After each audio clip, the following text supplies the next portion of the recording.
моя прямая, надежда моя Богородице, приятельнице сильных, избранных предстательнице,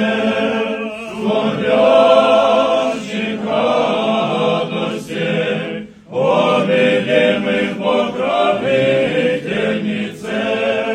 зриши мою беду, зриши мою спор,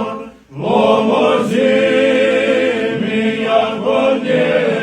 немощну, покорми меня яко странно, помилуй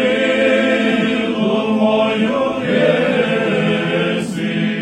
разреши то яко